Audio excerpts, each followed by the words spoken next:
Hi guys, my name is Angelica. I'm a PhD candidate at UFMG, and today I will present to you the paper VESPA, Static Profiling for Binary Optimization. This work is part of my PhD journey and advised by Guilherme Ottoni from Facebook and Fernando Pereira from UFMG.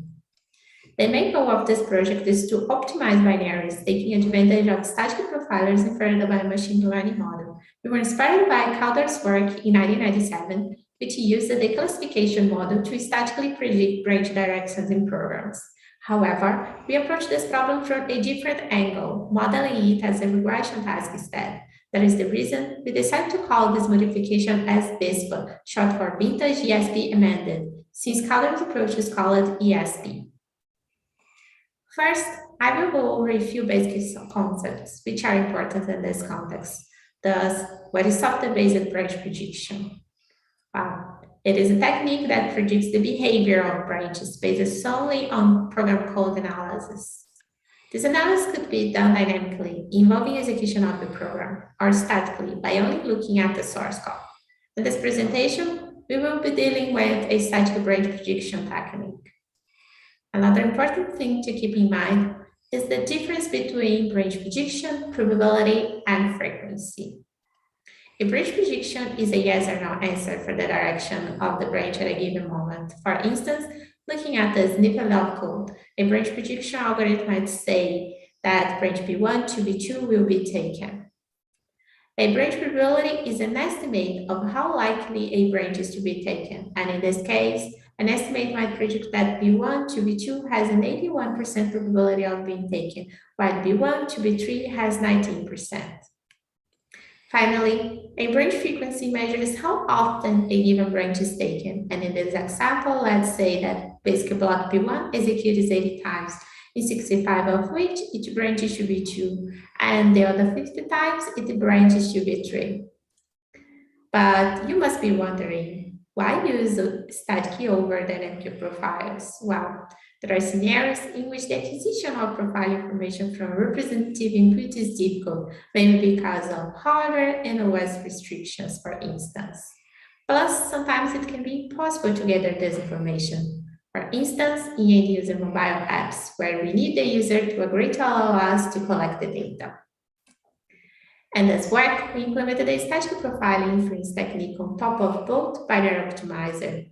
Both typical usage looks something like this, where one runs the target program with a profiler enabled. This profile is converted to both standard input format, and then both optimize the binary based on the counters collected by the profiler. Our technique, on the other hand, analyzes the program's code statically, extracts a few feature codes from it, feeds it into a trained predictor, then optimize the program based on those predictions without having to run the target program. Alternatively, to run the target program, our technique follows the steps when processing the input program.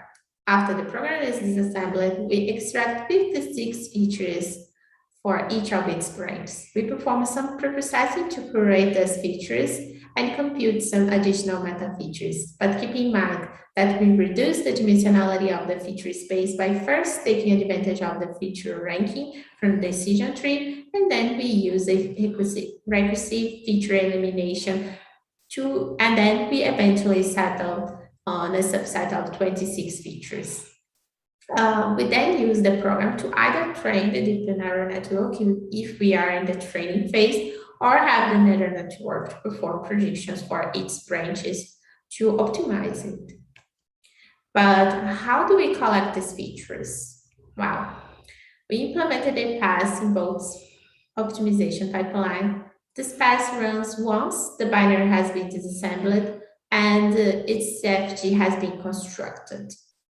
The pass analyzes the program's control flow graph, collecting static features about the program. Some of these features were proposed by Calder's original work, while others were devised by ourselves. I know at this point you must be wondering, but which features? Well, while going over all 56, which take forever, we can go a bit deeper in detail on some of them.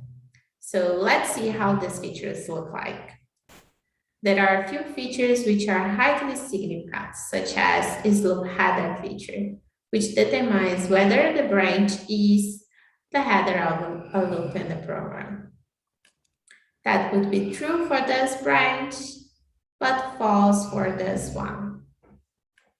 There are 55 more features to go over. Finally, when optimizing a program, our model outputs predictions for each of its branches.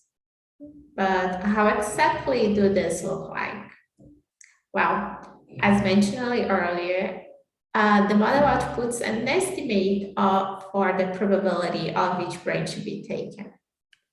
However, both performs its optimization decision based on branch frequency, as determined by its execution counters. We need a way to go from the output probability to meaningful frequencies. To this end, we use the technique proposed by Wu and Laurus. The algorithm works by first computing the frequencies for each of the basic blocks and edges in the function interprocedurally based on the branch probabilities. It starts by computing a frequency for the function's entry block and then propagates the frequency to calculate the frequency of all of the blocks and edges in the function. However, this algorithm provides only an estimate of the frequency for each block. Therefore, we perform a validation step before assigning function's frequency. To this end, we calculate the entry and exit flows for a function. If the flows don't match within an error measure of 20%, we disregard the computed frequency for that function. However, performing statistical profiling has some inherited drawbacks. One of these is dealing with indirect branches. Since this cannot have their target inferred statically, it is impossible to model their behavior at compile time. And this adds some imprecision to our interprocedural frequency inference. Similarly, indirect function calls also cannot be reasoned about at compile time, which adds imprecision to the interprocedural frequency inference. Now on to our experimental evaluation. Our hypothesis is that a binary optimizer equipped with a static profile can still provide performance benefits over the baseline compiler optimized binary. Thus, let's see how does our technique compare to other approaches to generate these high-performance executables. Firstly, let's go over our experimental setup. Well, we trained our DNN on a dataset with 243 programs, 11 from Spec CPU 2006, 226 from LLVM test suite, 6 from Facebook Plot internal test suite. And from this, we have a corpus of a little bit more than 2 million branches, two-way conditional branches, but we only used a little bit more than 5,000 branches, two-way conditional branches, because they were associated with profiling info.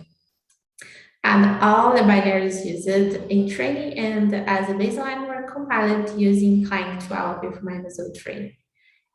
80% of the collected branches were used for training and 24 test and validation tasks.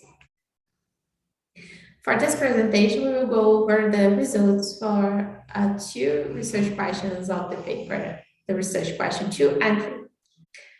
Thus, our second research question was whether binaries optimized using static profilers built by VESPA would show any performance benefit when compared against the binary optimized only by the compiler and one optimized by both dynamically. Our comparison baseline is the original binary optimized by a compiler, clang, at its highest optimization level. We also compare against several other candidate binaries. The first of them is a binary built using both with its typical dynamic profile. The second one is the same as the one before, but we removed all unnecessary information to be more fair with VESPA and allowed only two-way conditional branches there. The third one is our approximation from Calder, and the profile information inferred by this approximation. And the fourth one is a binary build using both with a static profiler using the heuristics to values and some trivial predictors like this unbiased that predicts 50-50 probabilities to lead to either direction. And for our null hypothesis is this both without profile information at all. So we could check if the gains were coming from the profiler and not from any optimization that both could be performing automatically. And we also have the other trivial, the never and always, that predict 100% probability to either way. And finally, we have both plus VESPA, which indicates the binary built using our technique. Here we have the runtime results for the clang silent binary compiling itself. We can clearly see that while using both with a fully dynamic profiling vastly outperforms the others, VESPA still provides a significant speed up over the static techniques. And we can prove that we are skilled if we compare against no profile information at all, and that using the profiling further by an approximation of Calder, we are better. Here, we show results for optimized binary of MySQL. The input is OLTP point select benchmark from sysbank suite.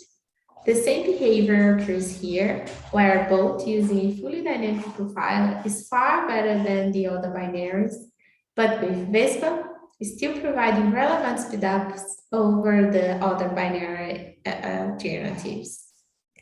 The experiment discussed in this presentation show that although our static profile is still far away from a dynamic profiler, it does deliver considerable speedup on top of optimized code with -3.